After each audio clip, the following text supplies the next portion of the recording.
he used his occult power and brought large hail falling on the house. And they say more than 85 people were killed because of this hail. So someone at last told him that the only person who could help you this way would be Marpa. So he went in search of him. So the Dakini came in his vision and she said, Marpa has given you teaching, but without one fundamental aspect.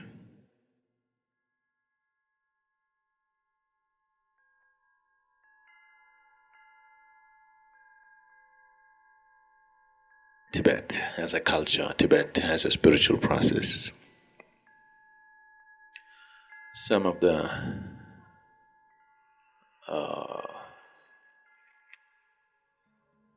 all-time greats in this culture have been a combination of spiritual process and occult.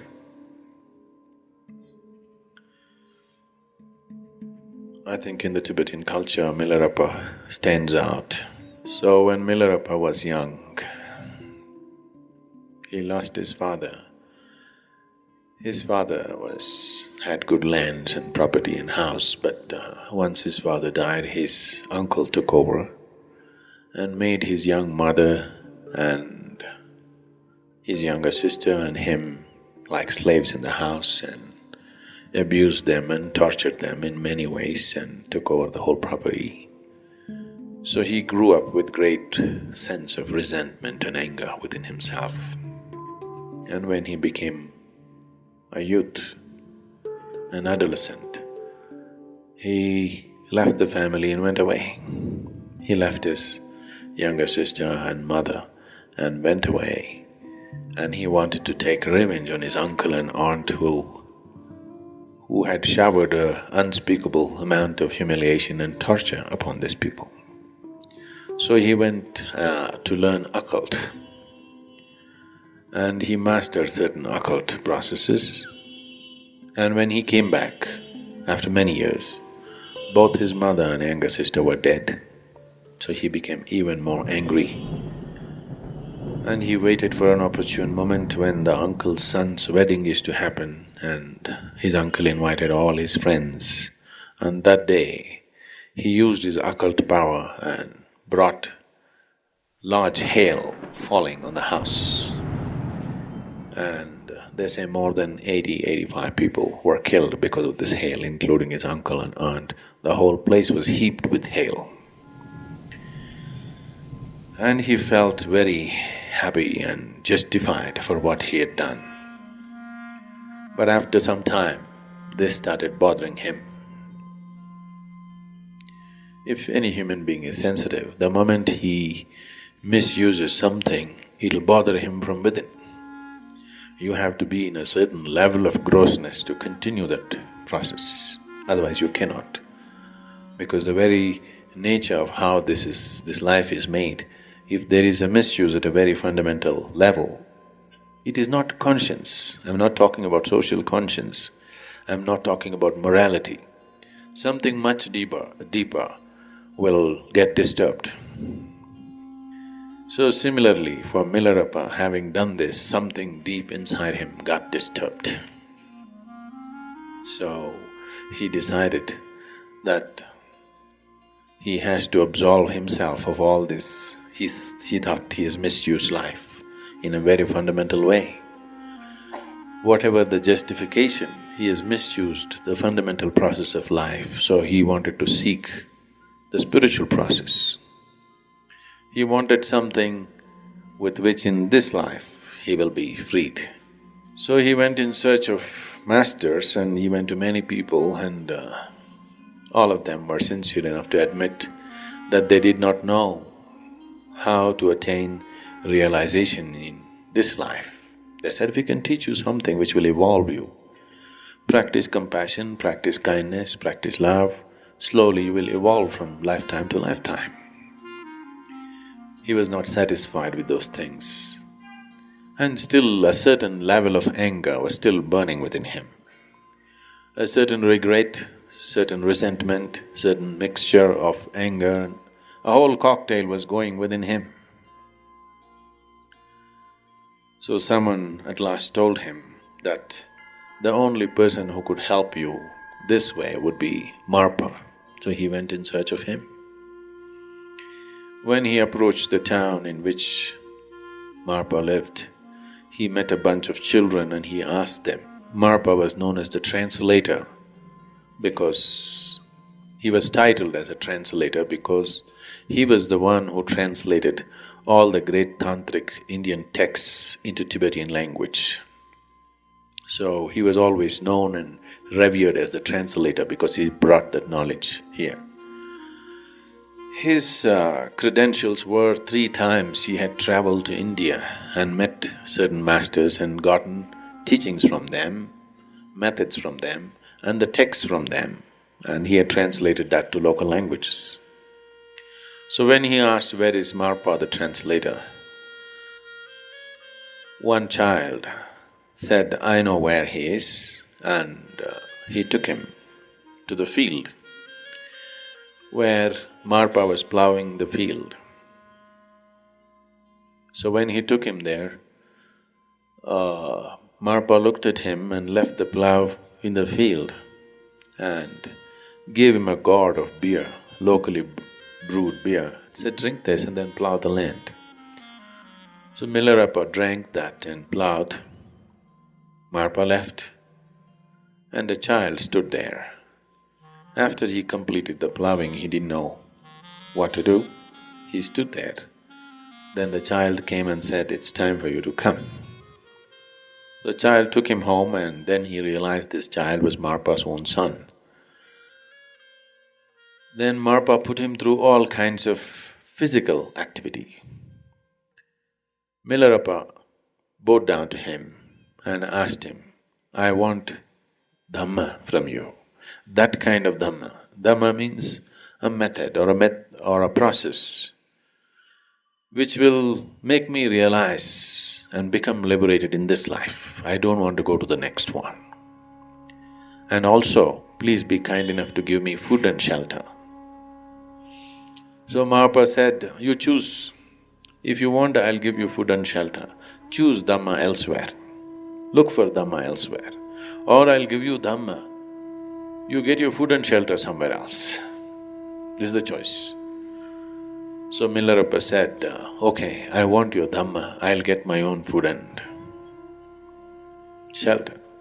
So he went out begging. This is a very spirited man, whatever he does, he little overdoes. So he went out begging and he went far. And he gathered sacks of wheat. He's gathering enough for the whole year so that he can sit here and learn his Dhamma. So he collected a lot, then he sold some of the wheat and bought a copper pot with 4 handles on the side, that's a traditional kind of vessel, to cook his own food. Then this heavy load, very heavy load he carried and walked a long distance back, came into Marpa's house and dropped it with one big boom. Marpa was having his lunch. Halfway through the lunch, he left his lunch, came out and said, "It looks like you're very angry. Just now, with your wheat and this vessel, you shook the whole house. It looks like you're out to destroy this house also as you destroyed your uncle's house. Just leave. Enough." Then Milarepa begged, "Please, you asked me to get my food, I got it. It was too heavy, I dropped it." So Marpa said, "Nothing doing, you're out. Because you didn't keep the sack right. You threw it down. You're not fit.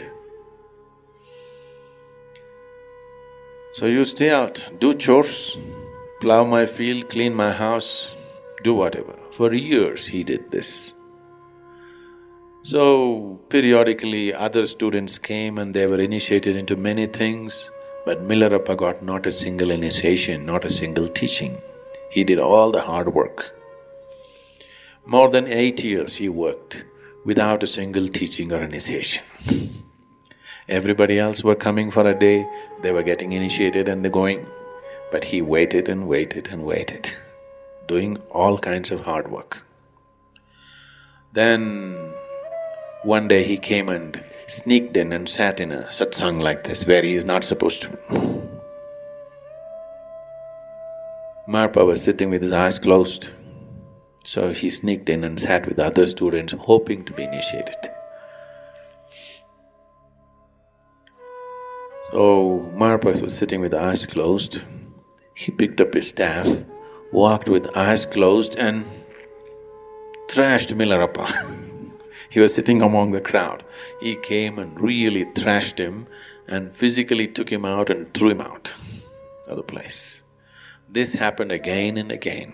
He gave certain space, and again when another initiation is happening, he sneaked in, hoping this time he will get it. More than 13 years passed, he didn't get anything.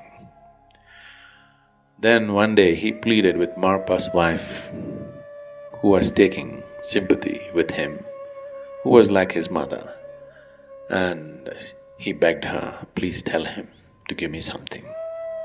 Just one teaching, one little meditation. I know nothing, I'm sitting here for so many years. So she used her good offices with her husband. Then okay, Marpa said, first let him build a house for my son. Single-handedly, he must build a house. I want a three-cornered house. So he built a three-cornered house, it took 2 years. Then he looked at it and said, three-cornered house is not suitable for my son, build a four-cornered house. He built a four-cornered house. Then he said, that's not good, build a five-cornered house. Like this years passed. He worked single-handedly, building these buildings all over the place.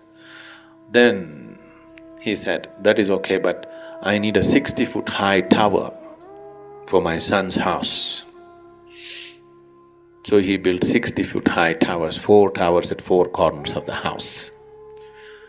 By then he was aging. Then one day he went and crawled at the mother's feet and asked, please do something, my life is passing away. I have not even been given a single teaching. What is this? I know I have done horrible things in the past, I have misused occult and things, but haven't I done enough? So taking little compassion out of place, she took Marpa's letterhead and wrote a letter to another monk who was also empowered to initiate, as if it is Marpa's letter with the necessary seal and everything. So it gave to Milarepa, and Milarepa went to that monk and got initiated. But then nothing happened. Then that monk was shocked. When I initiate something should happen, nothing is happening, what to do? Then Marpa came to know and he called him and got the monk also decertified. Then in utmost remorse, Milarepa was about to commit suicide. Then Marpa called him and then he said, okay, sit down. And he gave him teaching. He said, for what you have committed in the past, I was just giving you methods to work it out, but you are taking your time unnecessarily. If you just go by my word, this would have been over long ago. But you do everything and you take one sneaky way out. Because of that one sneaky way, you're postponing everything for many years. Now your remorse is truly touching the very core of your being. You're willing to die for it. Now you're ready. And he initiated him, and on the very third day, Milarepa had a vision of Dakini. You heard of Dakini? In the Tantric technology of doing things, for every chakra they created one goddess, a female form, which has been consecrated and made alive, which can be called forth to do things. Nobody does anything significant without the help of these forces. So Dakini came in his vision and she said, Marpa has given you teaching, but without one fundamental aspect, which he himself does not know. You seek it from him. Ask him if he knows. Then Milarepa went to where Marpa was. Marpa looked at him and said, "Why are you here?" Then he said, Dakini came and said this, I don't know whether this is for real or this is my imagination, but this is what happened, so I had to come and ask you. Marpa bowed down to Milarepa and said, even I don't have the teaching, so let's go back to India. Both of them traveled back to India, to Marpa's guru, who was somewhere in the border of Nepal and Bihar. So they walked all the way, they went there, and when Marpa said this to the guru, that like this Dakini came and said that this particular teaching has not happened, the guru looked at him and said, this is not yours. This could not have happened to you. How did you get this? Then Marpa said, this is not me, this is one of my disciples. Then the guru turned towards Tibet and bowed down. He said, at last in the dark north, one little light has happened. So he called Milarepa and Marpa and gave the whole teaching as to how to attain to one's fullest enlightenment in this life. And they came back, and Marpa, who started as a guru, became like a disciple to Milarepa. Milarepa became a shining light in the Tibetan culture. A lot of things that have been done in the last 300–400 years in the Tibetan culture essentially is from the basis that Milarepa set up.